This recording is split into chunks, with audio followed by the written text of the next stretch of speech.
Bienvenidos a la tutoría número 6 de Matemática para la Computación 2. En esta tutoría vamos a ver lo que es relaciones, vamos a recordar las relaciones, estructuras de orden y árboles. Entonces, eh, por si no han leído, vamos a hacer un pequeño recordatorio de todo, paso por paso, para que vean de qué se va a tratar la tutoría y de que se refresquen un poco. Entonces, vamos a ver el primer ejercicio, ¿no? El primer ejercicio nos dice demostrar que la relación de orden menor o igual definida en el conjunto de los enteros es una relación de orden, ¿verdad? Entonces vamos a verificar esto. Observen que es la misma idea que les mostraba en la tutoría anterior, ¿no? Si yo quiero demostrar que una relación es de orden, debo de demostrar primero la reflexividad,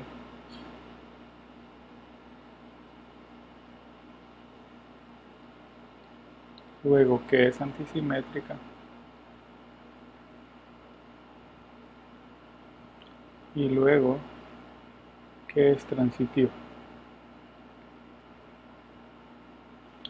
Entonces, si yo pruebo que son estas tres, ya la relación que yo tengo es una relación de orden. Entonces, vamos a verificar que en efecto es una relación de orden. Entonces, primero, para demostrar la reflexividad, vamos a utilizar lo siguiente, ¿no? ¿Cuál es la definición de ser menor o igual? Otra vez, ¿verdad? A es menor o igual que B. Si solo si se cumple que A menos B es menor que cero. O en este caso lo vamos a hacer mayor que cero, ¿verdad? B menos A. Si B menos A es mayor o igual que cero. Entonces, utilizando esta, vamos a probar la reflexividad. Entonces, observen que si reflexividad es que un solo elemento va tomando A, quiere decir que A es menor o igual que A si solo si A menos A es mayor que cero. Pero observen que A menos A igual a cero y cero pertenece a los enteros positivos, ¿verdad? Entonces, por lo tanto, ya probamos la reflexividad.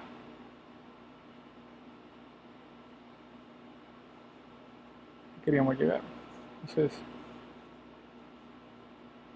A es menor que A. Vamos con la antisimétrica. Entonces, la antisimétrica lo que nos dice es lo siguiente, ¿verdad? La antisimétrica es que nos dice que A menor que antisimétrica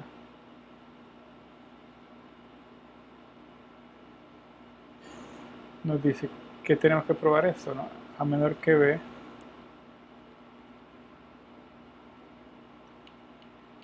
y B menor que A. Esa vamos a probar, observa. Entonces, ¿qué sucede para probar esto? Bueno, para esto primero, esto lo vamos a llamar 2. Para 1, A es menor o igual que B, si solo si. ¿Qué sucede? Bueno, existe una constante tal que, ya van a observar, tal que tenemos esto, ¿no? Si existe una constante entera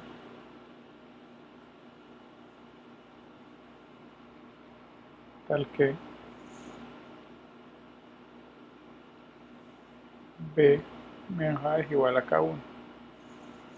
De igual manera, para b menor o igual que a. Si solo si existe una constante K2 en Z también, tal que a menos b es igual a un K2. Entonces observen que estas dos constantes, ¿qué es lo que hacen? Bueno, nos dan lo siguiente. Observen que si nosotros reescribimos las constantes, nos da que a menos b es igual a K2 y que a menos b para K1 es igual a negativo K1. Por lo tanto, quiere decir que K1 es igual a negativo K2 al hacer la suma, ¿no? Entonces, y esto va a ser igual si solo si K1 vale lo que vale K2. Por lo tanto, A es igual a B. Entonces, ahorita vamos con la transitividad. Lo mismo, ¿verdad? Probamos, nos damos las dos constantes de nuevo. Entonces, la suma de dos enteros positivos nos da un entero positivo, ¿verdad? Entonces, K1 más K2 va a estar en los enteros. Por lo tanto, hemos probado la transitividad. Entonces, observen que son resultados que vamos construyendo paso a paso y que van funcionando, ¿no? Se recuerden, si les piden, así como en la tarea de divisibilidad, pues L A divide a B, si solo si a B lo podemos escribir una constante por A, ¿no? Entonces, observen que solo es escribir la definición y ya obtenemos el resultado tal y como está, ¿no? Entonces, no se enreden en esos ejercicios porque es bien sencillo, ¿no? Luego vamos con los conjuntos ordenados. Son conjuntos ordenados y se satisfacen las primeras o las tres propiedades siguientes, ¿no? Observen que es reflexiva, antisimétrica, transitiva. Entonces, las mismas relaciones de lo que estamos acostumbrados a ver sobre los conjuntos, ¿no? Luego, otra vez, ¿verdad? Recordando qué significa este símbolo de precede. Entonces, ¿cómo leemos este símbolo de orden? Bueno, si la relación de orden que conocemos es menor o igual que, es la relación de orden usual, ¿verdad? Si es otro tipo de relación de orden, tenemos este símbolo y que significa o se lee A precede estrictamente a B. Ese es B sucede a A y B sucede estrictamente a A. Entonces, eso es un poco de notación para evitar confusión, ¿no? Vamos a verificar algo de conjuntos ordenados. Dado un conjunto A, diremos que un conjunto está ordenado si en él hay definida una relación de orden. Dicho conjunto estará parcial o totalmente ordenado según que la relación esté definida sea parcial o total, ¿verdad? Entonces notamos esto con la relación. Algunos ejemplos de conjuntos ordenados: la relación de inclusión es una relación de orden parcial sobre cualquier colección de subconjuntos. Ya. Es decir, la inclusión sobre el conjunto de las partes y consecuente nos queda esta relación para un conjunto ordenado, el conjunto de partes con la relación de inclusión. También tenemos los enteros con la relación menor o igual. Entonces este también es un conjunto totalmente ordenado. La relación menor que no es un orden sobre Z, ya que no es reflexiva. Entonces observen las ideas, ¿verdad? Vamos con el orden del producto. Observen la definición, que tenemos dos conjuntos ordenados, parcialmente ordenados, definidos por esta relación. Entonces son dos conjuntos parcialmente ordenados y su producto también es un conjunto parcialmente ordenado. y ese orden está definido por AB precede a A'B'. Entonces, sí, solo si observen que sucede esta idea. Recuerden, la primer componente precede a la primer componente. Este de aquí. La segunda componente precede a la segunda componente. Y observen que está SI.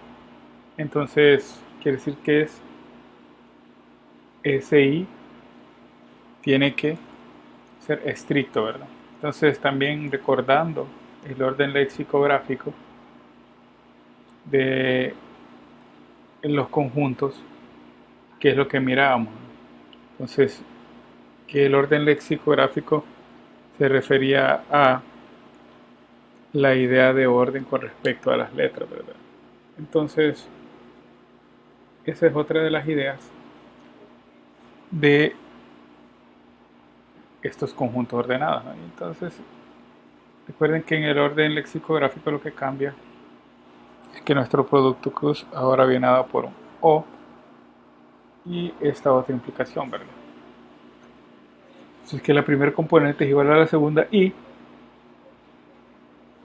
la primer componente precede o es antes, como queramos llamarle, aquí precede a la segunda componente. Entonces, algunos ejemplos de esto para que observen cómo están compuestos, ¿no? Constituidos. El ejemplo A, si S es cualquier colección de conjuntos, la relación de inclusión de conjuntos es un orden parcial. Entonces, si A está incluido en B y B está incluido en A, entonces A es igual a B. Y si A está incluido en B y B incluido en C, entonces A está incluido en C. Observen que hemos probado la antisimétrica, la transitiva y por tanto también cuando decimos que A está incluido en el mismo. Es la reflexiva, ¿verdad? Entonces, por eso observen que la inclusión es un buen ejemplo para un orden parcial en los conjuntos. También si tenemos un conjunto de los enteros positivos y este se parece al de la tarea, ¿verdad? Se dice que A divide a B, lo que se escribe así, si existe un entero C tal que AC por B, ¿verdad? Entonces, por ejemplo, 2 divide a 4, 3 divide a 12, 7 a 21. Y entonces esta relación de divisibilidad es un orden parcial de los enteros, ¿no? Entonces también tenemos la divisibilidad, no es un orden de z, porque como esta relación no es antisimétrica, observen, aquí eran los enteros positivos y luego vienen los enteros negativos, ¿verdad? Entonces no es una relación de orden por las ideas que tenemos ahí.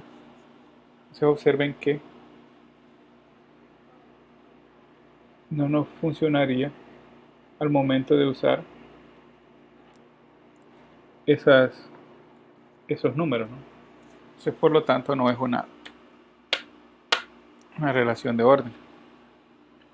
Entonces, otra de las ideas, si tenemos esta, si tenemos un conjunto de enteros A relacionado con B y se define un entero positivo R tal que B es igual a A a la R, entonces 2 está relacionado con 8 puesto que 8 es igual a 2 al cubo. Entonces este es un ordenamiento parcial en Z, ¿verdad?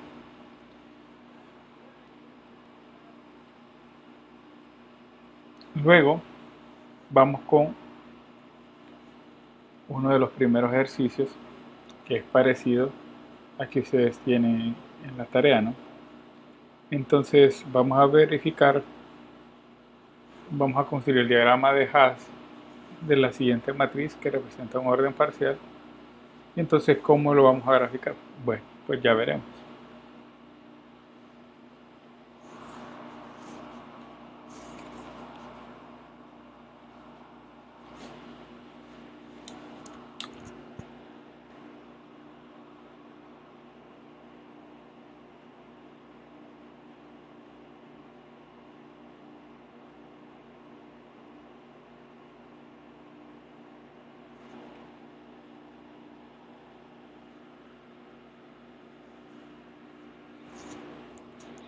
Bueno, entonces vamos a observar cómo, partiendo de una matriz, podemos convertirlo en un diagrama de Hash y también formar toda la teoría que viene con ella. Entonces observen, tenemos esta matriz. La idea de esta matriz es que tenemos que convertirla a ese diagrama, pero entonces tenemos que sacar todas las relaciones. ¿Y cómo sacamos las relaciones? Bueno, las relaciones las sacamos obviamente de cómo están las ideas dentro de la matriz, ¿no? Entonces observen que tenemos, si esto es A, B, C, D y E, ¿verdad? A, B, C, D y E. Entonces observen que este es A con A. Aquí está. Este es ¿quién? A con B, ¿verdad? Entonces, en este caso sería B con A. Este sería C con A. Este sería D con A. Y así sucesivamente, ¿no? Entonces, al obtener toda esa relación, nos queda esto. ¿Qué hacemos? Bueno, muchos de una sola vez pueden formar su grafo, ¿no? Entonces, no habría problema, ustedes pueden hacerlo, ¿no? Y también podemos formar el diagrama de Hash. Entonces, pero para recordar que es el diagrama de Hash, dada una relación de orden, entonces es la manera en que nosotros simplificamos nuestro grafo, ¿verdad? Eliminando que primero toda la relación de orden que es reflexiva, luego quitamos los transitivos y por último quitamos las flechas, ¿no? Entonces, esa es la manera que representamos una relación de orden de una manera más sencilla, no lo veo yo, con un diagrama de Hash. Entonces, ¿qué es lo que se hace primero? Primero quitamos la reflexividad en el grafo, luego la transitividad y por último la flecha, ¿no? Y entonces, dada la matriz esta, hacemos las relaciones y nos queda este grafo, ¿no? Entonces observen que ese grafo, vamos a quitar primero las reflexividades, entonces es esto, ¿verdad? Esta reflexividad, reflexividad, aquí, entonces primero vamos a quitar la reflexividad que es todo lo rojo, ¿verdad? Entonces nos va a quedar un grafo de la siguiente manera. Nos va a quedar A, E, B, D y C. Entonces si quitamos la reflexividad nos queda esto, nos queda esto, nos queda esto.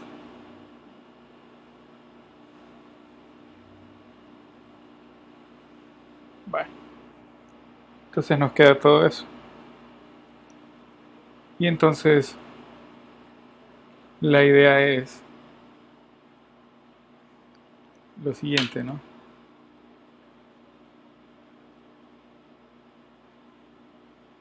Vamos a hacer, permítanme que me está pidiendo el link.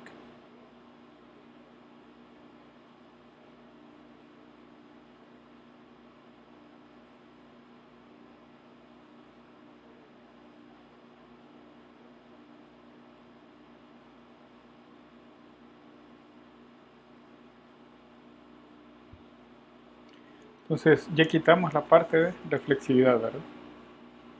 Quitamos la reflexividad.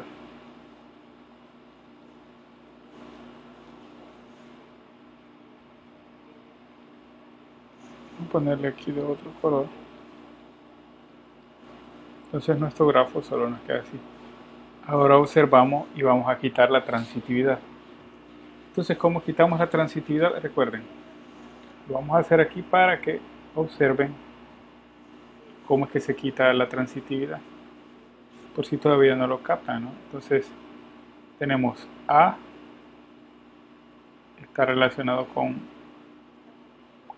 B. perdón, aquí. C está relacionado con B, que es esta línea de aquí, ponerla en verde. Y B está relacionado con A. Entonces la transitividad nos da una línea que va desde C a A, ¿verdad? ¿Cuál es esa línea? Esta de aquí. Entonces esta hay que eliminarla. Ahora, ¿qué otra observan? Observan D está relacionado con E y E está relacionado con A. Entonces va a haber una línea que va desde D a A. Y en efecto es esta de aquí. Entonces quitamos esa de transitividad. Entonces, ¿cómo la quitamos? Bueno, nos queda de la siguiente manera, ¿no? Nos queda verificamos si hay alguna línea más ahí de transitividad. Verificamos, ¿verdad? Entonces, si no hay, procedemos a armar la siguiente parte, ¿verdad? Entonces, ¿qué nos dice la siguiente parte? Bueno, después de quitar eso, hay que graficarlo a ver cómo nos ha quedado, ¿no? Entonces, ¿cómo nos quedó? Nos quedó un grafo de esta forma. Que aquí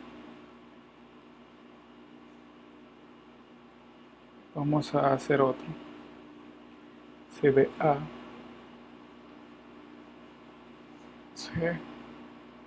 CBA y ED, ¿verdad?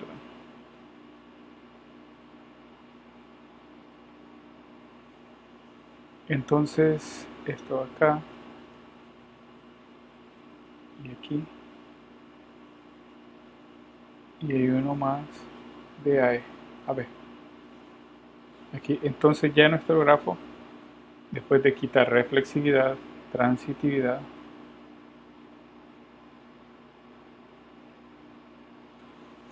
nos queda de la siguiente forma. Entonces, ¿qué vamos a hacer ahora? Bueno, ahora como último recurso, última parte, quitamos la flecha, ¿verdad? De grafo dirigido. Entonces, al quitarla, ¿qué nos queda? Ya nos queda el diagrama de Haas, tal como está acá, asociado a esa matriz, ¿no? Entonces observen, ¿por qué recalco tanto el diagrama de Haas? Porque esto es lo importante, esta es la base para todos estos contenidos, ¿no? Para todo lo que estamos haciendo es necesario entender esto. Primero, basado en la idea, tenemos la matriz, ¿verdad? Entonces, ¿qué hacemos? Bueno, vemos las relaciones, ¿verdad? A está relacionado con A. Entonces, observen que todas las reflexivas están en esta línea, ¿verdad? Entonces, son A, B, D, C y A. Entonces, luego aquí están las otras relaciones. Esto es D y A, que está acá, ¿verdad? Esto también es A y D. Entonces ahí tenemos todas esas ideas. ¿Y qué es lo que hacemos? Bueno, luego construimos el grafo, ¿verdad? El digrafo. Entonces al construir el digrafo, vamos a hacer lo siguiente, ¿no? Primero eliminamos la reflexividad, nos queda de esta manera. Luego verificamos cuáles son las relaciones transitivas. Quitamos esas líneas que han sido todas estas dos. Y por último, quitamos las flechas. Para al final obtener un diagrama de Haas correcto a nuestra distribución, ¿verdad? De la matriz. Licenciado, una consulta. Ajá. Dime. Bueno, buenos días, voy a Bueno, saludar. Este, en el paso anterior donde eliminas la transitividad, Ujú. ahí ya no importa, digamos, hacia dónde está dirigida la relación. No, como no, por eso tenés que verificar porque este puede ser que no esté bien hecha, ¿no? Pero es raro, ¿no? Porque ya la mayoría de ejercicios ya vienen dados para que de verdad funcione, por lo que es una relación de orden, ¿no? Sería esta. Entonces, si es una relación de orden, siempre va a tener transitividad, porque si no tiene transitividad es como que no hubiese una relación de orden, ¿verdad? Entonces, sería una contradicción con la definición de ella misma, ¿no? No, pero yo me refiero, por ejemplo, la orientación de las flechitas. Hay unas, por ejemplo, en este caso, va de C a B y luego de D hacia A. Ujú. Entonces, luego la siguiente relación va desde A, bueno, de E pareciera que va hacia A Ajá, y de D hacia hacia E, ¿verdad? B. Aquí, en este sentido. Ajá, entonces, ajá, Sí, tendría que vaya, ver, ya en tendría que este ver. paso como que elimina la flechita. Ujú. En este, la que elimino es esta de acá, ¿verdad? Porque ¿cómo llego de D hasta A? Ah, también puedo llegar, tal vez por eso te confunde, puedo llegar de D a B y de B a A también, ¿verdad? De D a B Ah, y de B a A. Entonces, la otra relación de transitividad es de D a A por este otro camino, pero como yo no sé, yo voy a eliminar solo la que va desde D hasta A, ¿verdad? Entonces quito esta de aquí, porque esa es la que me representa una transitividad. Camino que tome, pues no sé ahorita, ¿no? Pero esa flecha de ahí es la transitiva, esta azul. Entonces, ok. puede tomar dos caminos, ¿no? No hay, pero como vos sabes que cuando en el segundo paso que te dice, eliminar las flechas que son transitivas. Entonces, en efecto, para mí las dos flechas que son transitivas son estas dos porque yo puedo llegar a A de otra manera, ¿no? Puedo llegar de aquí a aquí y de aquí a aquí. O puedo llegar de aquí a aquí y de aquí a aquí o de aquí a acá y esto acá. Entonces, estas dos, pues sí son parte de la transitividad. Por eso las quito de ahí. Nick, disculpe, ¿y Ajá. cómo sé por qué letra voy a empezar? Vaya, Porque ahí, veo que uh-huh. empezó de C a B. Vaya, vamos a hacerlo aquí más.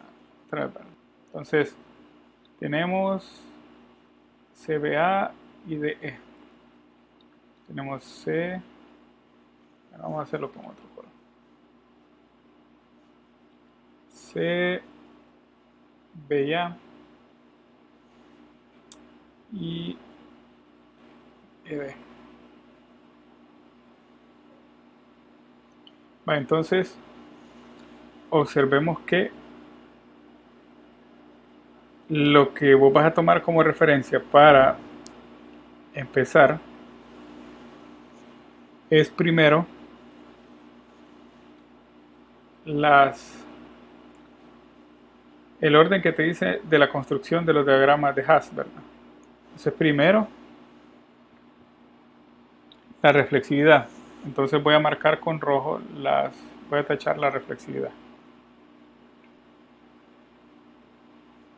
Entonces tacho primero estas flechitas que hacen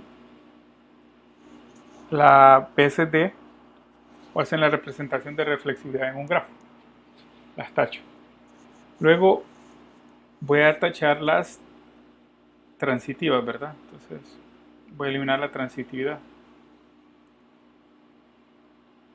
con verde. Entonces observa que yo puedo, aquí es donde la pregunta, el sentido, mis flechas van en este camino. Entonces, si yo quiero llegar a A desde C, ¿qué tomo? Tomo este camino, ¿verdad? Entonces, ¿cuál es la flecha transitiva? Esta que acorta ese camino y solo se va directamente. Entonces, elimino esa. Si yo quiero llegar de D hasta A, porque ahí está la flecha, tomo este otro camino, no tomo de D a E y de A, o puedo tomar de D a B y de B a A. Entonces, ¿cuál es la que hace directamente ese camino? Es esta. Entonces la elimino y ya me queda este diagrama, ¿verdad? Este diagrama, cuando lo tengo acá, tiene flechas, ¿no? Pero la representación de un diagrama de Haas nos dice que para representarlo el diagrama no debe llevar flechas. Entonces, con negro voy a quitar las puntas de las flechas. Y entonces, al quitarlas, ya me queda el diagrama de Haas como tal. Entonces en esta parte ya no importan las puntas de flecha. No, ya no, porque vos ya sabes cuáles son los caminos, ¿no? Ah, En vez de las flechas quedan esos puntitos. Sí, quedan los puntitos, ¿no? O es una línea, ¿no? Sí. Entonces, ya aquí ya está su diagrama de Haas bien representado. Entonces, la idea es que, por eso recalco esto siempre, porque si observan, la mayoría de ejercicios van orientados a estos diagramas, ¿no? Por eso tienen que entenderlos bien. Entonces, luego de eso, vamos a elementos característicos, ¿no?, de un conjunto ordenado.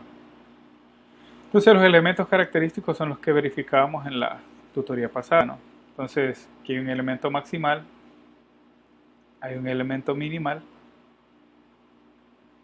existen máximos, mínimos, y entonces la existencia de un maximal y minimal, que nos dice que este es algo muy importante, ¿no? Que en todo conjunto ordenado finito posee al menos un elemento maximal y un minimal, ¿verdad? Entonces, si es un conjunto ordenado finito, él va a tener un elemento maximal y un elemento minimal, siempre, siempre, ¿no? Entonces, tienen que verificar eso de ahí, porque siempre va a servir para utilizar o encontrar las características de los conjuntos, ¿no? Entonces, tenemos que verificar eso siempre. Observen lo que también existen otros elementos característicos, como lo es la cota superior, la cota inferior y el ínfimo supremo, ¿no? Pero estos dos vienen referentes a esta definición. Si un conjunto es acotado, va a poseer esas dos características. Bueno, vamos a ver ejemplo, ¿verdad? Para que comprendan. Recuerden que aquí viene la siguiente distribución. Este diagrama de Haas nos representa los divisores de 36, ¿verdad?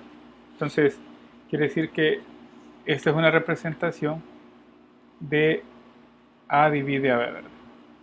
Entonces, en los elementos maximales, observen que lo voy a marcar con negro, es 36 porque es el que está, vulgarmente hablando, más alto, ¿verdad?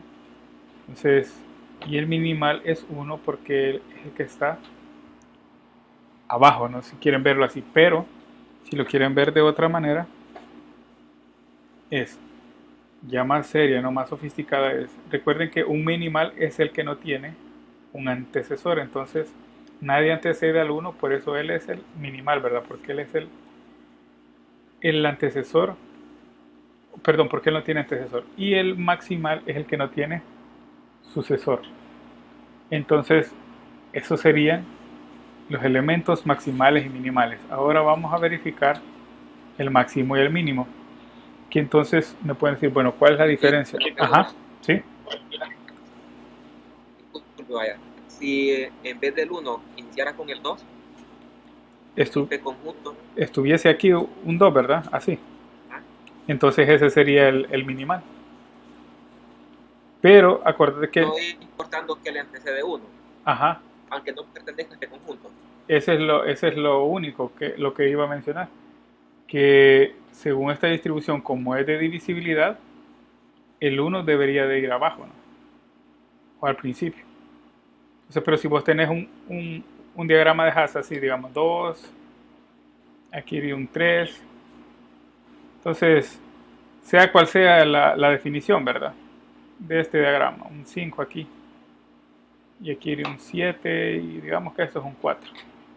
Entonces aquí el minimal sería 2, y los maximales serían 5 y 7, ¿va? Porque no tienen sucesor. Entonces el minimal sería 2 porque no tiene predecesor. Pero, porque es netamente de este conjunto. Entonces, Ajá. pero en este caso no hay máximos ni hay mínimos. ¿Por qué? Porque los máximos, la definición de máximos y mínimos es el elemento que está dentro. Vamos a regresar otra vez a este diagrama. El máximo es el elemento que está dentro de este conjunto, pero que está relacionado con todos, ¿verdad? Observen que si yo parto de cualquier número, siempre puede relacionarme con 36, ¿verdad? Entonces 36 está relacionado con todos. Entonces por eso es un máximo. Lo mismo para, voy a borrar acá, lo mismo para 1. 1 es divisor de todos, ¿no? Entonces 1 está relacionado con todos y 1 es el que no tiene antecesor, entonces 1 es un mínimo. ¿Por qué? Porque 1 los divide a todos, ¿verdad? Entonces esas son las ideas de los máximos y mínimos, ¿verdad? Que deben de estar relacionados con todo el conjunto. Si no están relacionados con todo el conjunto, no funcionarían como máximo. Entonces, la idea es que siempre deben de verificar eso. No se vayan a confundir, ¿verdad? Entre elementos maximales y minimales y máximos y mínimos. Elementos minimales y maximales no necesariamente tienen que estar relacionados, ¿verdad? Todos, pero en máximos y mínimos sí. Ellos deben de relacionarse con todos las operaciones dentro de la representación, ¿no? Entonces luego vemos cuotas superiores. Sabemos que el superior es el 36 porque es el que divide a todos, ¿no? Y la inferior el 1 porque, perdón, la cuota superior porque es la máxima cuota de los divisores. Y la cuota inferior 1 porque 1 divide a todos, no es la mínima, ¿no? Entonces lo mismo del supremo y el ínfimo. ¿Por qué? Porque como está acotado, entonces estos son sus cotas. Algunos otros ejemplos. Hola. Y si en este tipo de ejercicio te preguntaran si es una retícula, ¿cómo puedo yo saber si en realidad lo es o no? Vale. ¿Cuál es la condición de una retícula? Ya íbamos a llegar a eso. Pero para adelantar es si tiene máxima cota inferior y mínima cota superior, ¿verdad? Entonces, si tiene esas dos, es una retícula. Primero hay que identificar si tiene, digamos, si tiene la máxima cota superior o la mínima cota superior o la máxima cota inferior. Entonces, tienen que verificar eso, ¿no? Entonces, ahorita vamos a ver algunos de cotas superiores, ¿no? Entonces, observen que en estos ejercicios, si tenemos S igual a ABC de F ordenado, ¿verdad? Entonces, lo que hacemos es, y tenemos A, B, C y D. Observen, las cotas superiores de A son E y F, ¿verdad? ¿Y por qué? Porque todos, observen aquí es donde sacamos, tenemos este subconjunto, ¿verdad? Que es BC y D, perdón, al revés lo marqué. Este es el subconjunto. Entonces las cotas superiores son E y F. ¿Por qué? Por lo mismo que les digo, ¿verdad? E se relaciona con D. D también se relaciona con F. C se relaciona con E. C se relaciona con F. Y como B está relacionado con C y D, entonces sus cotas superiores son estas dos. Entonces, solo los maximales y minimales son los que no necesitan estar relacionados, ¿no? Pero de ahí, todos.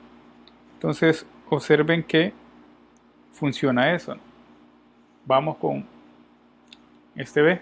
Entonces, en este que mostramos en esta figura, las cotas superiores de A, que es 4, 5 y 7, son 1 y 2, por la misma idea, ¿no? Observen, este es el conjunto 4, 5 y 7.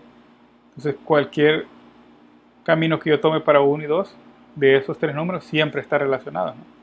Entonces, la cota inferior, la única es 8, ¿verdad? observe por qué no puede ser otro. Porque en esa cota superior, la única, otra vez, relacionados todos, ¿verdad? Entonces, siempre tiene que ver esa relación. Entonces, para ver una cota inferior de esos tres, voy a tomar el elemento que se relaciona. Entonces, si yo tengo 4, 5 y 7, no puede ser 6, porque 6 no se relaciona con 7. Entonces, necesariamente es 8, porque 8 tiene relación con los 3. Entonces, esa es la idea de estas cotas superiores y cotas inferiores, ¿no? Que depende del conjunto donde yo las tome, debo de ver quiénes son los que se relacionan con todos. Entonces, esa idea es la sencilla, viéndolo gráficamente, ¿no? Diferente, cuando ustedes vean la definición, ahí van a notar que es un poco más trabajosa, ¿no? Entonces, aquí vamos con la retícula. Entonces, la retícula o látiz, ¿verdad? Entonces, recuerden, es definida en términos de un conjunto parcialmente ordenado. Entonces, los retículos o retícula tienen las siguientes características, ¿verdad? Entonces, pueden definirse como A precede a B si A y B es igual a A.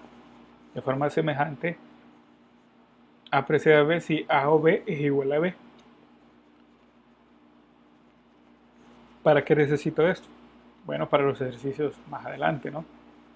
Entonces, aquí tenemos un ejemplo de retícula para la inclusión, ¿no? Entonces, si yo tengo un conjunto de partes de 3, entonces aquí está la precedencia, ¿no? Vacío precede a todo, ¿verdad? Y el conjunto A precede a AB, el de las partes, ¿no? También el conjunto B precede a AB. Este B precede a BC, C precede a BC, y así sucesivamente formamos todos, ¿no? Entonces, ese es un retículo. Observen que un retículo definido así gráficamente, tienen esta forma de que todos sus elementos están relacionados, ¿no? Entonces tengan ese cuidado. Deben de relacionar a todos sus elementos. Entonces, aquí está la definición que decía Jaime, ¿no? Entonces, ¿cómo conozco yo un retículo en base a estas ideas? Bueno, que si yo tengo A y B es el ínfimo de AB, y si tengo A o B es el supremo, ¿no? Entonces, ¿quién es el ínfimo? Es la máxima de las cotas inferiores, y el supremo es la mínima de las cotas superiores, ¿no? Entonces, al obtener esto, obtengo las siguientes ideas, ¿no? Tengo conjuntos divisores de M que son retículos bajo la relación de divisibilidad. Entonces, ¿cómo funciona eso? Aquí tengo otro ejemplo para que vean eso. No considero el conjunto parcialmente ordenado de los enteros positivos, donde A y B en los enteros positivos A es menor que B si solo si A divide a B. Entonces es una retícula, este ejemplo, donde la unión y la conjunción de A y B son su mínimo común múltiplo y su máximo común divisor, ¿verdad? Entonces, recordando, los retículos, debido a que el mínimo común múltiplo es A o B y el máximo común divisor es A y B, ¿verdad? Porque este divide a todos y este puede dividir a cualquiera de sus elementos, ¿no? Entonces, esa es la idea de una retícula. Ahora, vamos a ver eso ya con un ejemplo más claro, ¿no? Para que vean. Entonces, el conjunto de todos los divisores positivos de n, entonces D sub n es una retícula bajo la relación de divisibilidad. Así, n igual 20, ¿qué tiene? Entonces aquí observen que si yo saco el conjunto de divisores de 20, entonces, ¿quiénes son los que dividen a 20? Observen que lo divide empezando, ¿verdad? 1. Entonces, empezando desde 1 hasta terminando con el divisor desde arriba, ¿no? Entonces observemos que podemos obtener lo siguiente, ¿no?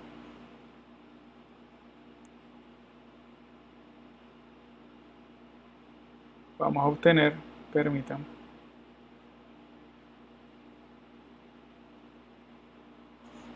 vamos a obtener que si son los divisores, está 1, 2, 4, 5, 10 y 20. 1, 2, 4, 5, 10 y 20. Entonces, estos son los divisores de ¿quién? De 20 para una relación de divisibilidad. Observen, ahora sí tenemos un de 30. 1, 5. Bueno, voy a borrar esto, ¿no? Ya está ahí enunciado. Si tenemos de 30, vamos a ver todos los divisores de 30. Entonces observen que, ¿cómo sabemos que tienen máximo, tienen mínimo, tienen mínima cota inferior, tienen mínima cota superior y tienen máxima cota inferior? Entonces, si la mayoría de relaciones de divisibilidad tienen su diagrama y pueden ser retículas, ¿no? Entonces, aquí tenemos otra idea, las retículas isomorfas. Entonces, las retículas isomorfas quiere decir esto, ¿no? Que si yo tengo A y B, entonces mi retícula isomorfa de esto va a ser igual a F de A y F de B. Si tengo A o B, mi retícula isomorfa es A o F de B. Entonces, ¿qué nos quiere decir esto? Bueno, que puedo encontrar un diagrama tal que sea equivalente a bajo otra sería otro operador, dejémoslo así, se me ha escapado la palabra, bajo otra transformación. Entonces, algunas propiedades de las retículas, ¿va? Entonces estas propiedades se las dejo ahí solo para que las revisen. Entonces, para poder avanzar, ¿no? Vamos con más propiedades para que las lean. Entonces, aquí viene cómo determinar si un diagrama de Haas representa una retícula. Entonces tenemos los dos diagramas de Haas, ¿verdad? El A y el B. Entonces, el diagrama de Haas no posee una cota inferior, ¿verdad? Entonces, ¿por qué no posee una cota inferior? Porque no todos sus elementos están relacionados, ¿verdad? Aquí vemos. Entonces, por lo tanto, ¿qué? No es una retícula. Entonces, observen que deben poseer las dos, ¿verdad? Ahora, vamos con el B. Entonces, el B sí, si nosotros tomamos este, vemos que están relacionados, ¿verdad? Todos están relacionados. Entonces, por lo tanto, al estar relacionados todos, esto sí es una retícula. Entonces, observen lo que les decía, que lo único que no nos interesa para que estén relacionados son los maximales o minimales. Que luego de eso, si todos están relacionados, sí son importantes, porque ahí sacamos mucha más información característica de los grafos, ¿no? Entonces observen que esto es otra como idea de la prueba para verificar si son o no son retículas. Luego vamos con las álgebras booleanas finitas, ¿no? Entonces en esto observen que la idea de esto es como un conjunto parcialmente ordenado, que es una retícula.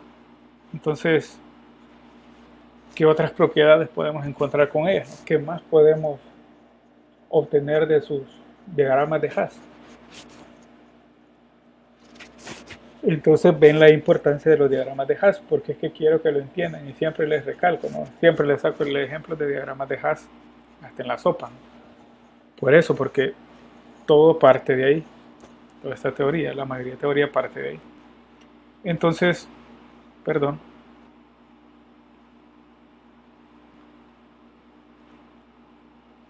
Entonces, ¿qué vamos a observar? Bueno, vamos a observar lo siguiente, ¿no? Aquí se me pasó esta.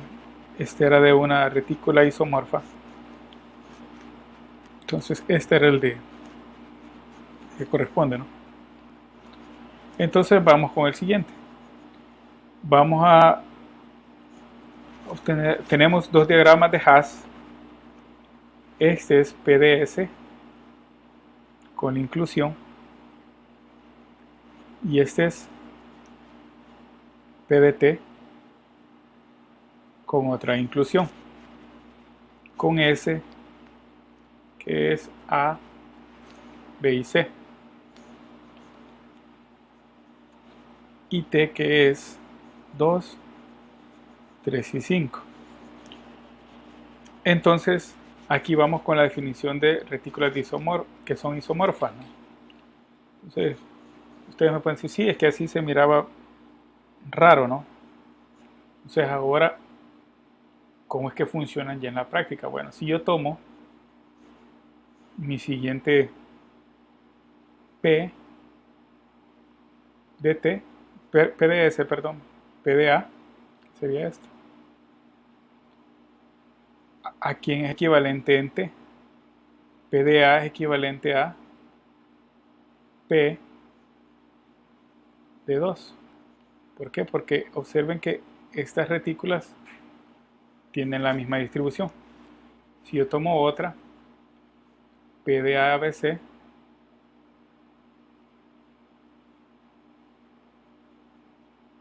es isomorfo a P de 2, 3, 5. Entonces, esa es la idea de dos retículas isomorfas. Tomo un FA o B y eso es igual a F de A o F de B. Eso es lo que tomo algo en este operador y lo convierto a esto. Es equivalente en ese operador, ¿no? Entonces, si yo tomo algo en el conjunto de partes de ABC, es equivalente al conjunto de partes de 1, 2, 3. Entonces, de 2, 3, 5, perdón. Entonces, observen que cómo es esto de la isomorfía, ¿no? Como idea así burda, son cosas de igualdad, ¿no? Con retículas que tienen la misma idea o propiedades, ¿no? Entonces, observen eso y que es bien sencillo verlo de manera de diagramas de Haas. Entonces, esa es como la idea general, ¿no?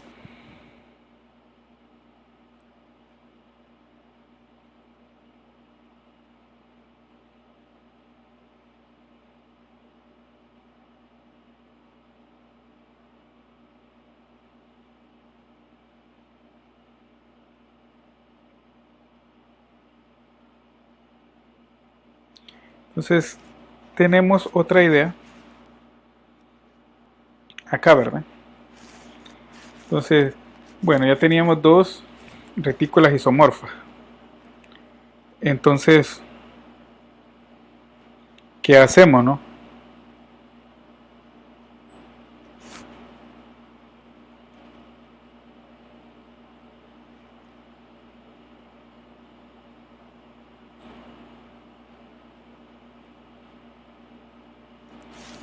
Entonces lo que vamos a hacer es que si nosotros tenemos dos retículas isomorfas, podemos representarlo de otra manera. Pues sí, observen que son tres elementos, ¿verdad? Y tenemos acá dos diagramas de tres elementos, dos retículas de tres elementos. Entonces, ¿cómo lo podemos representar? Como un conjunto de números binarios, ¿no? Entonces, ahí es donde ya entra todo esto del álgebra booleana, ¿no? Entonces, si ven, es una distribución de tres números. Vacío es isomorfo a 0, 0, 0. A isomorfo a 2 y es isomorfo a 1, 0, 0.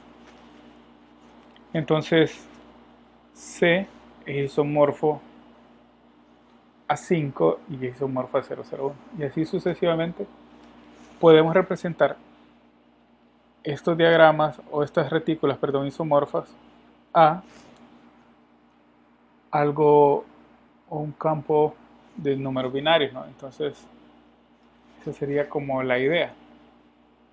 Observen que haciendo eso tenemos lo siguiente, ¿no? Si nos pasamos en esto, considerando esa retícula formada por todos los divisores de los enteros positivos de 6 bajo el orden parcial, que es otro ejemplo que vimos anteriormente, podemos tener que ahora serían 2, ¿verdad? F de todos los divisores de 6 los tenemos acá. A ver si... Entonces los podemos representar como una álgebra, como recuerden que lo podemos representar de manera booleana, ¿no? Entonces tenemos aquí la misma idea. Los divisores de 6 decíamos que 1, f de 1 es 0, 0. Entonces este es 0, 0, f de 2 es 1, 0, f de 3 es 0, 1 y f de 6 es 1, 1. Entonces tenemos estas retículas isomorfas y también las podemos representar como un diagrama booleano, ¿no? Entonces, si observan, es bien sencillo, ¿no? Entonces, ¿cuál es la idea de eso? Bueno, la idea de esto es que si nosotros tenemos esto de acá, llegamos a la siguiente definición. Una retícula finita es una álgebra booleana si es isomorfa de n para algún entero no negativo. Así cada elemento es una álgebra booleana al igual que su retícula con la inclusión, donde eso es un conjunto finito. Eso quiere decir que si yo tengo retículas isomorfas y las puedo hacer en retículas o sí, en retículas de forma booleana, entonces eso es una álgebra booleana, ¿no? Entonces recuerden, si yo tengo dos isomorfas los puedo convertir a esto, ¿verdad? Entonces eso es para qué nos estamos preparando, ya saben, para la siguiente idea, ¿no?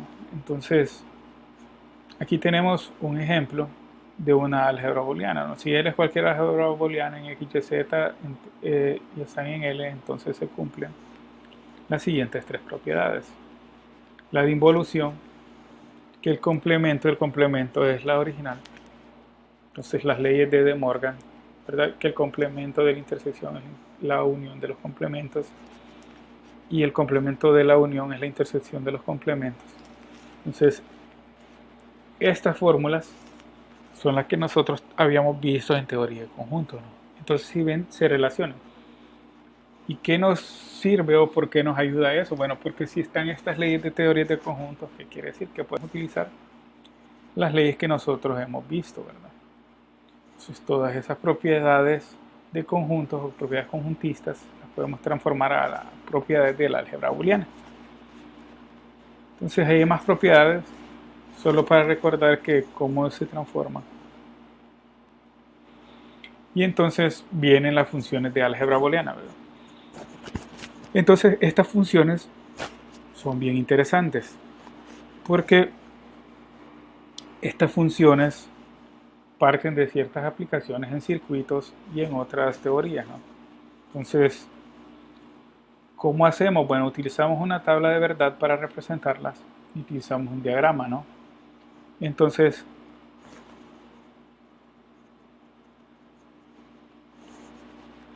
¿cómo hacemos esto? Bueno, observen que para hacer esto tomamos los polinomios booleanos, ¿no? Entonces un polinomio booleano x1, x2 hasta xn se define de una manera recursiva como lo siguiente, ¿no? x1, x2 hasta xn son polinomios booleanos. Los símbolos 0 y 1 son polinomios booleanos. Entonces, si tenemos dos polinomios, son dos polinomios booleanos, entonces también es su unión y también lo es su intersección, ¿verdad? Entonces por último, si P es un polinomio booleano, entonces también es el complemento del polinomio booleano, ¿no? Entonces estas propiedades nos dan o nos definen un polinomio booleano. Entonces, aquí tenemos los ejemplos, ¿verdad? Observen que este ejemplo de P1 son polinomios booleanos en variable x, y, z. Entonces, estos polinomios son tal cual otros polinomios, ¿no? Imaginen, yo tengo P, x, y z es igual a x o y z. Entonces, este polinomio booleano puede ser equivalente a x y z o y y z, ¿verdad? Entonces, este puede ser otra equivalencia de este polinomio booleano. Entonces, observen qué es lo que hemos visto en teoría de conjuntos. No es nada nuevo ni nada diferente, siempre es la misma idea de eso. Entonces nosotros podemos utilizar ley distributiva, por eso les mencionaba las ideas anteriores, porque ahí se definen todo, ¿verdad? Distributiva, asociativa, distributiva de Lie sobre Lo. Entonces todas esas ideas no funcionan para estos polinomios booleanos. Entonces observen que aquí están estos ejemplos, el ejemplo 2, x o el complemento y o y interceptado con 1, ¿no? Entonces, pero ¿quién es 1? 1 es, puede ser su valor con su complemento, ¿verdad? Entonces, eso es 1. Entonces observen que aquí estaba, déjenme ver si no lo anoté ese. Entonces observen que no, ese sí se me pasó por alto. Pueden suceder otras cosas, ¿no? Si tenemos un polinomio booleano y lo podemos tratar como una tabla de verdad. Entonces, sencillo, ¿no? Porque tablas de verdad estamos acostumbrados a hacerlas. Entonces observen que sería, vamos a sacar la tabla de verdad para esta y la tabla de verdad para esto, ¿no? Entonces saquemos x1 y x2. 0 y 0 son 0, ¿verdad? 0 y 0. 0 y 1 son 0. Solo va a ser 1 en estos dos casos, ¿verdad? Y 0, 0. Entonces, vamos para este, ¿verdad? x2 y x3. Entonces, solo aquí será 1. Y aquí, ¿verdad? Aquí 1.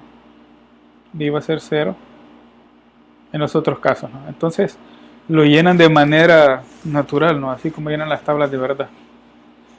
Entonces, de esa forma ya al final obtienen el valor del polinomio booleano, ¿no? Entonces, esa es como una de las ideas interesantes, ¿no? Que en realidad al final estamos trabajando siempre con tablas de verdad. Luego, aquí vienen otras propiedades de los polinomios booleanos, ¿no? Entonces, que si tenemos tres funciones Bn en B, entonces S1 es S de F1 unido a S de F2, entonces es F1 en B o F2 en B. Lo mismo para S de F1 y S de F2 interceptado, ¿verdad? Entonces F de 1B y F2. Entonces el símbolo O es la mayor cota inferior. Esta es mayor cota, máxima cota, perdón. Máxima cota inferior. Y esta es la mínima cota superior, que viene dado por el I. Este es el O y la otra es el I. Entonces, aquí tenemos algunas expresiones, ¿no? Si yo tengo, recuerden, S es en el espacio 0, 1, ¿verdad? y f es en el espacio x', x, ¿verdad? Así. Entonces, quiere decir que si yo tengo x y x complemento y y complemento, eso es 0, 0, ¿no? Entonces, si yo tengo x complemento y y es 1, entonces recuerden, quiere decir que x e y ambos valen 1. Si yo tengo x complemento, vale 0, y si yo tengo y complemento, vale 0. Entonces eso es lo que nos quiere indicar esta tabla, ¿no? Cómo funcionan o qué valores tienen todos estos elementos, ¿no? Para poder desarrollarlo. Entonces aquí tenemos este ejemplo que nos dice que en esta figura esta función solo es igual a 1 en el elemento 0, 1, ¿verdad? Es decir, S de f01 así. Cuando x y y es 1, solo cuando 0, x es 0 y y es 1. Entonces, ¿cómo se ve esto y en términos de función? Entonces, esto es e de x, y es 1, esta de acá, cuando el complemento de x y y, ¿verdad? Entonces, esta de aquí asociada es esta. ¿Por qué? Porque como los valores son x igual a 1 y y igual 1, ¿verdad? Si yo tengo el complemento de 0, entonces y complemento de 0. Entonces, como este es 0, 1, quiere decir que el valor para el cual es verdad es este, ¿no? X complemento de y esto es 1, ¿verdad? Entonces, esa es la idea de estos polinomios. Entonces, observe que... Ajá. Hola. Siempre que encontremos un complemento en cualquiera de las dos variables, ese va a ser igual a 0. Ajá, ese es 0. Ese es 0. Ya más adelante vamos a ver por qué es que funciona, por qué es que es así, ¿no? Ahorita solo estamos preparando para que ya cuando vean la aplicación ya no les parezca tan ajeno, ¿no? Entonces aquí tenemos otra idea, ¿verdad?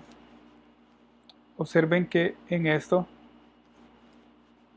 también otra tabla de verdad es la siguiente, ¿verdad? Que cuál es la función si nosotros tenemos s de f igual 0, 1, 1, ¿verdad? Esta es esta de aquí. Entonces, ¿cuál es la que va a producir e de xy? Esto sería el complemento de x y z, ¿verdad? Entonces, ven que es bien intuitivo tener todas esas ideas para poder aplicarlas, ¿no?, a la tabla, para que no se vayan a perder, ¿no? Entonces, es como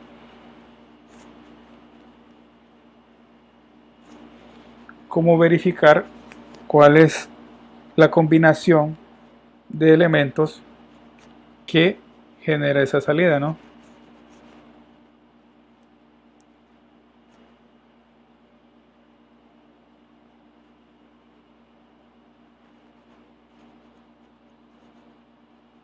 Entonces, esa es como la idea para poder abordarnos. Entonces aquí ya tenemos el siguiente ejemplo, ¿no? Aquí en esto hay un error. Esto es O. Acá. Entonces, dice, aplique la regla de aritmética booleana para mostrar que los polinomios booleanos dados son equivalentes, ¿no? Este polinomio booleano, este de acá, es equivalente a Q.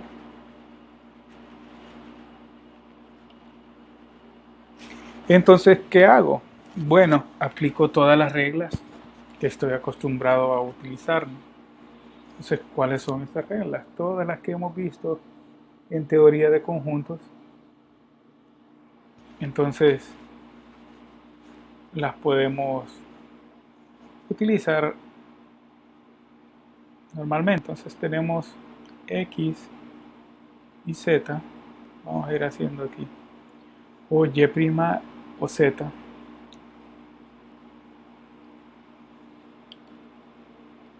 O Y' o Z.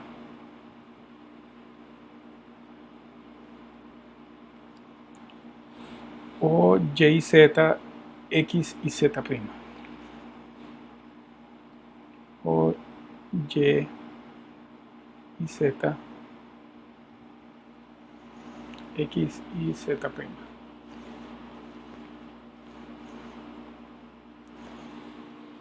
Es un overlap.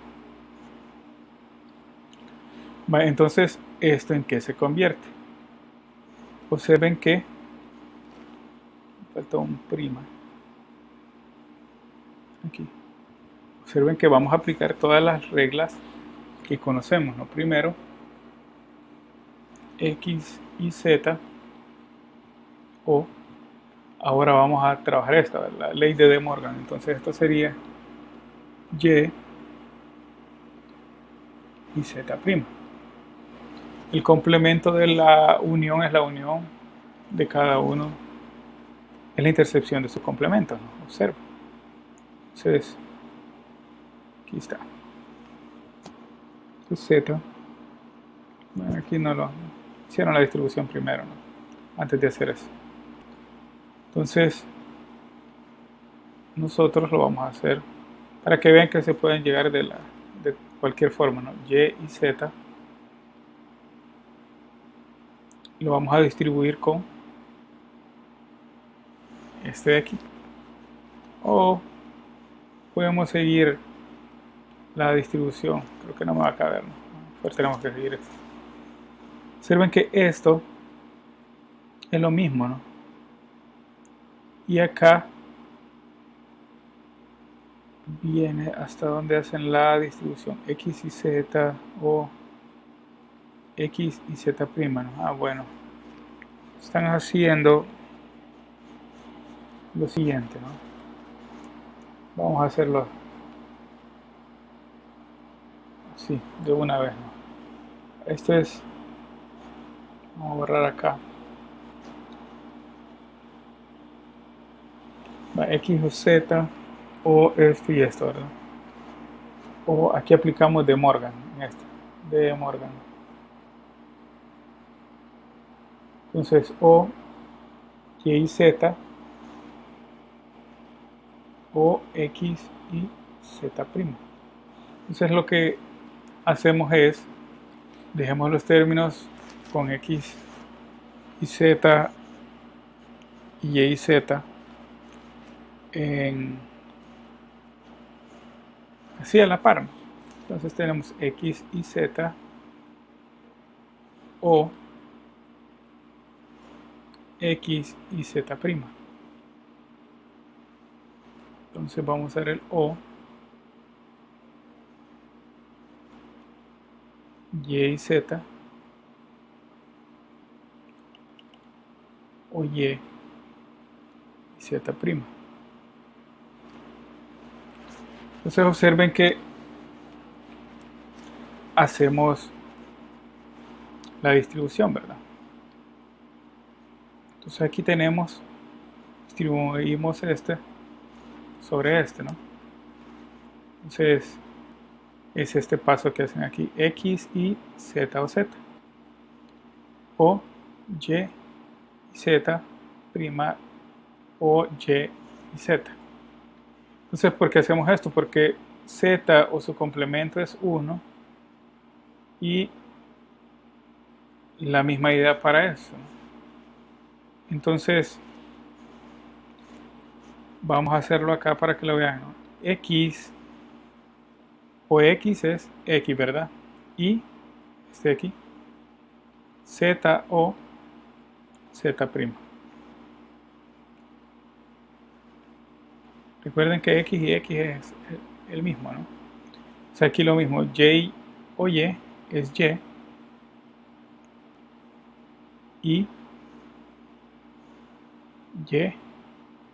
o Z o Z'.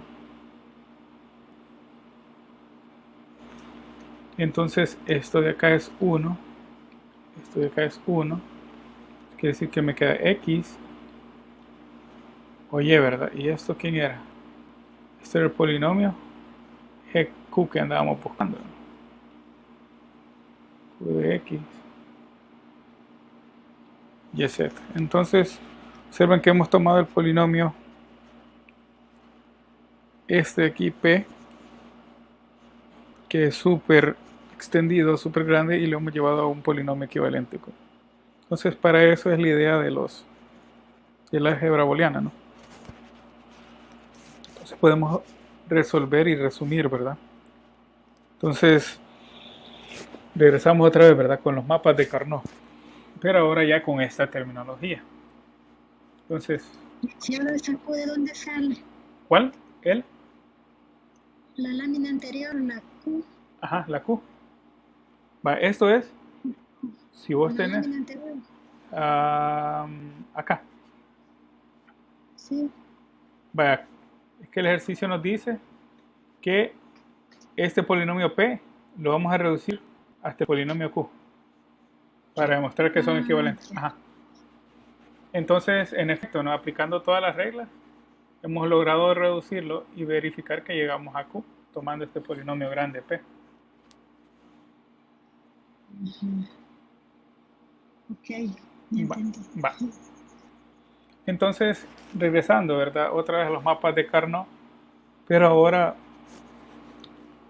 ya en función de polinomios booleanos, ¿no? Entonces observen que, ¿se acuerdan que yo en el mapa de Carnot les decía en las dos dimensiones, ¿verdad? Este es 0 y este es 1. Este es 0 y este es 1. Pero ahora observen que el 0 es X' y el 1 es X, ¿verdad?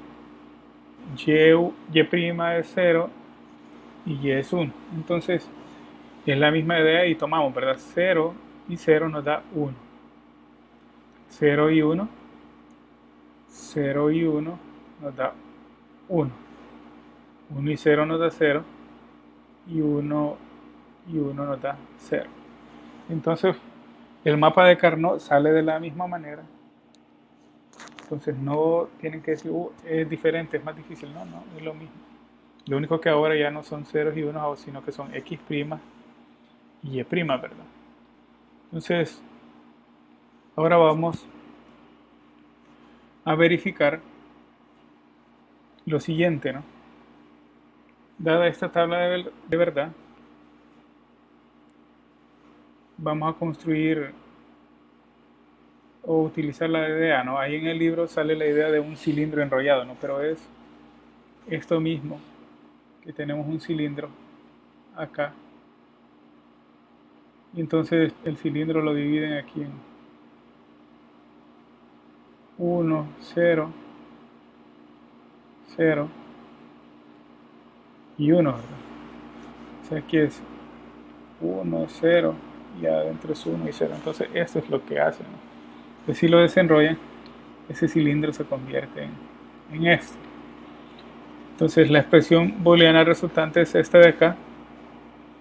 Y observen que otra vez una tabla de Carnot, pero para 8 elementos. Entonces son las ideas que vimos en la tutoría de repaso anterior. Entonces ya manejan una de 3 variables, ¿no? Entonces ahora vamos con algo nuevo. Y estos son los árboles, ¿verdad? Un árbol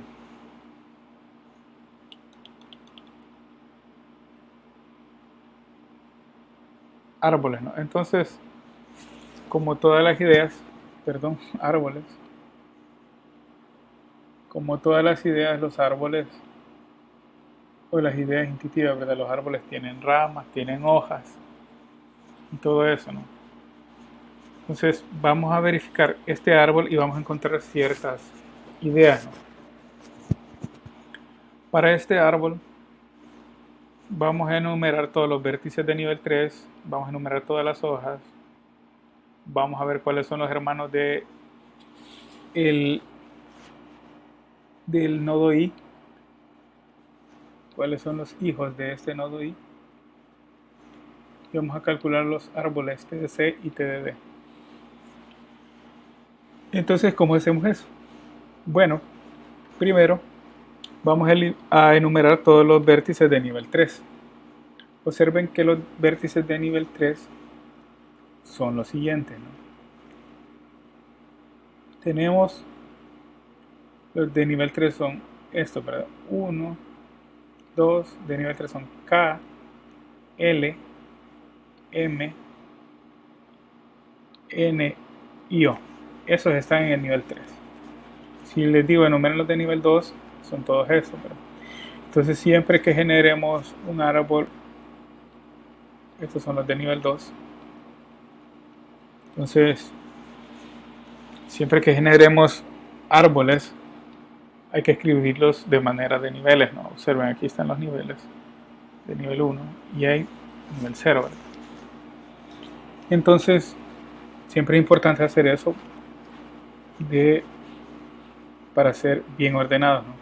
Entonces de ahí vamos a enumerar todas las hojas. Las hojas son K, L, M, P, O y J, ¿verdad? Las hojas, dado este grafo, quiere decir que son las terminaciones, ¿verdad? De todas. Los extremos acá, ¿verdad?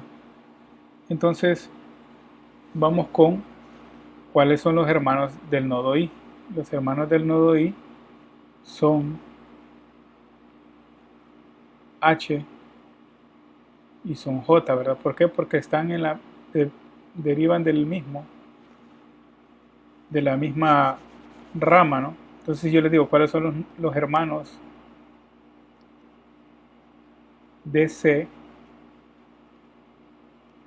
¿Cuáles serían? Serían B y D, ¿verdad? Porque vienen de acá mismo. Entonces, si ven, B no puede ser, si yo les digo cuáles son los hermanos de G, el único hermano de G es este de acá, ¿verdad? Ya ni veo quién es F, ¿no? Porque vienen ambos de C.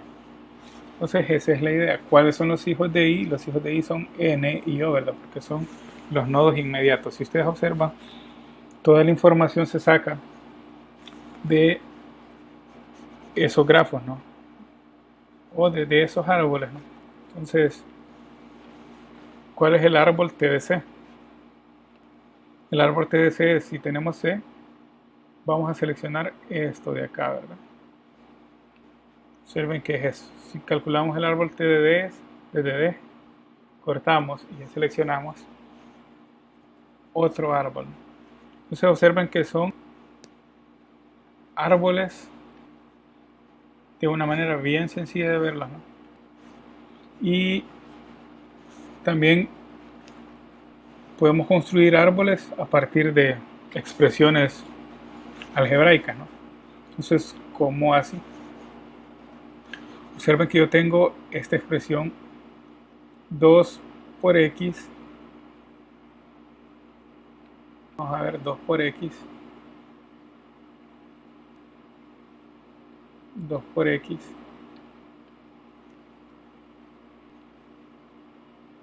Y más, vamos a hacer esto. Más 3 menos 4 por x.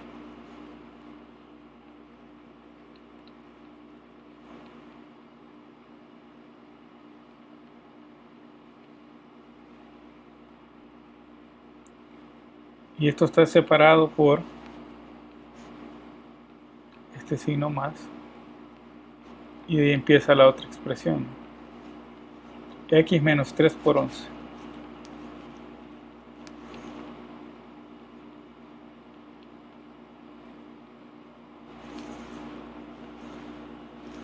Entonces observen que mi raíz o mi nodo de inicio va a ser esa suma. ¿Por qué? Porque esta suma separa a estos dos, ¿verdad? Entonces de esta suma es donde van a derivar estos. De ahí, la siguiente suma es esta, ¿verdad? De esa se van a derivar estas dos operaciones. Y en cambio de esta resta se deriva solo este de acá. Vale. O sea, ahora vamos, después de escribir esta resta, escribimos x menos la otra operación. Entonces, si se van fijando, los nodos de acá son los nodos de operaciones. Y 3 por 1, ¿verdad? Entonces, esa es esta parte. Y este 3 por 1 le vamos a restar x, ¿verdad? X le vamos a restar el 3 por 1. Aquí está ya mi árbol. Que no es 11. Hola. Decía que no es 11. Ah, sí, 11, es cierto, 11. Ajá, vale, gracias. Entonces, a esa operación de 3 por 11 le vamos a restar, a x le vamos a restar esa operación, ¿verdad? Entonces solo hacemos x por la operación que viene de esta rama. Ahora vamos con la rama derecha, ¿verdad? Que es esta, que viene acá. Es la operación suma, y de esta operación suma tenemos un 3 menos una operación que viene de una multiplicación. 4 por x, ¿verdad? 4 por x. Y para el último es 2 por x. Y entonces de esa manera podemos utilizar un árbol binario para realizar operaciones, ¿no? Entonces, si ven, solo es ir haciendo como la idea. Imagínense, yo tengo aquí, para que lo vean más sencillo, ¿no? 3 por 2, digamos. Y este es 3, un 4 más 5. Yo quiero convertir en esto en un árbol, ¿no? Entonces yo tengo esto, la suma, y de esta suma se desprenden estas dos operaciones, ¿verdad? Entonces, esta es la operación de por, esta es la operación de multiplicar, perdón, y suma. Y entonces, ¿quiénes son los que multiplican? Bueno, 3 por 2 y 4 más 5. Y al unir esta con esta, ya me da la suma de esos dos, que es toda esta expresión. Entonces, esa es la idea de árboles binarios, ¿no? Entonces, hasta ahí llegaría la tutoría de ahora sobre estos temas.